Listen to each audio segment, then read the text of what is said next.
আসসালামু আলাইকুম রহমতুল্লাহি ওবারাকাতু। আমি এখন দাঁড়িয়ে আছি হলো বৃহত্তম ফরিদপুর জেলার কোতোয়ালি থানার নর্থ চ্যানেল ইউনিয়নের ৫ নম্বর ওয়ার্ড, অর্থাৎ আমার বাসার যে পিছন সাইডটা আছে, পিছন সাইডে হচ্ছে চক ফসলি মাঠ। সেই আসলে ফসলি মাঠের মাঝখানে আসলে দাঁড়ায় আছি। দেখতে পাচ্ছেন পিছন সাইডটা, ব্যাকগ্রাউন্ডটা হচ্ছে আমার সবুজে ঘেরা, মানে সবুজ ফসল যেগুলো আসলে ফলছে এখানে, সেই ফসলগুলাই। আমি আজকে কিছু কথা বলবো। আসলে এখানে কথাগুলা খুবই গুরুত্বপূর্ণ। যারা আসলে কথাগুলাকে গুরুত্ব দিবে তাদের কাছে গুরুত্বপূর্ণ, যারা গুরুত্ব দিবে না তাদের কাছে গুরুত্বপূর্ণ না, তবে কথাগুলা গুরুত্বপূর্ণ। আমরা দুনিয়ায় যা কিছু করি একমাত্র আল্লাহ তাআলার সন্তুষ্টির জন্য যদি করি, তাহলে ওইটার ফল পরকালে আমরা ভোগ করতে পারবো। দুনিয়ায় যেমন কিছু ভালো কাজ আছে, ওই কাজগুলো আমরা একমাত্র আল্লাহ তাআলার সন্তুষ্ট লাভের জন্য যদি করি, তাহলে এটার সুফল আমরা পরপারে কবরে বৈশা ভোগ করতে পারবো। এবং আল্লাহ তাআলা যদি সন্তুষ্ট হয়, সম্মান আপনাকে তিনিই দিয়ে দিবেন। সম্মান দেওয়ার মালিক কে? আল্লাহ। একটা মানুষকে জিরো থেকে হিরো বানানোর মালিক কে? আল্লাহ।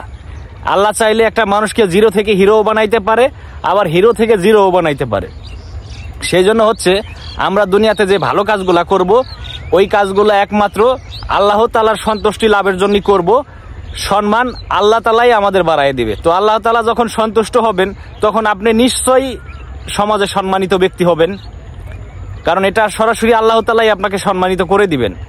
তো আল্লাহ তাআলার যদি ইজ্জত করি, সম্মান দেই, সেও আপনাকে সম্মানের জায়গায় পৌঁছে দিবেন। কারণ আল্লাহ তাআলা হচ্ছে ইনি হচ্ছে দুনিয়ার সবকিছুর মালিক। ইনি আমাদের সৃষ্টি করেছেন। উনি হচ্ছে এক, অদ্বিতীয়, কোনো মালিক নাই। তো আমরা যা কিছু করি সমাজে, আমরা অনেক কিছু লক্ষ্য করতে পারি যে অনেকেই অনেক কথা বলে থাকে যে এটা আমি করে দিলাম, ওটা আমি করে দিলাম, এটা অমুক অমুক দিছে, এটা অমুক দিছে। আসলে ওইগুলো ঠিক না। বলতে হবে আল্লাহ তাআলার সন্তুষ্ট লাভের জন্য আল্লাহ তাআলা এই ব্যবস্থা করে দিয়েছেন, কোনো মানুষের উসিলায়। মানুষ শুধু উসিলা, ব্যবস্থা আল্লাহ তাআলাই করে দেন। এই মানুষের রিজিকের ব্যবস্থা কে করে দেন? আল্লাহ তাআলাই করে দেন। কিন্তু কোনো মানুষের মাধ্যম হয়ে এটা আল্লাহ তাআলা করে দেন। আল্লাহ তাআলা যদি ব্যবস্থা না করে, মানুষের ক্ষমতা নাই সে কোনোদিনও কারো রিজিকের ব্যবস্থা করে দিবে। কারণ আল্লাহ তাআলা তো তাকে ওই 1 সেকেন্ড বাঁচিয়ে নাও রাখতে পারে। আজকে আমি এখানে দাঁড়িয়ে আছি, একটু পরে 1 সেকেন্ড 5 মিনিট পরে আমি নাও থাকতে পারি দুনিয়ায়। আমি কখন মরবো, কখন আমি মারা যাব, কখন আমি থাকবো না, সেটা তো আমি নিজেও জানি না।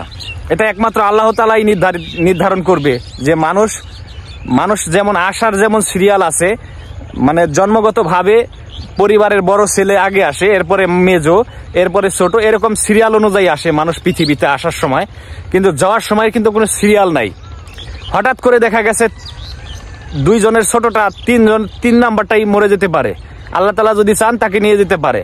সেই জন্য হচ্ছে আমরা দুনিয়ায় যা কিছু করব একমাত্র আল্লাহ তাআলার সন্তুষ্টির জন্য করব। তিনি আমাদের সবকিছু, তিনি আমাদের মালিক। সম্মান দেওয়ার মালিক আল্লাহ। আল্লাহ যদি চায় কাউকে জিরো থেকে হিরো বানাইতে পারে, কাউকে হিরো থেকে জিরো বানাইতে পারে। সবাই ভালো থাকবেন। আসসালামু আলাইকুম রহমতুল্লাহি।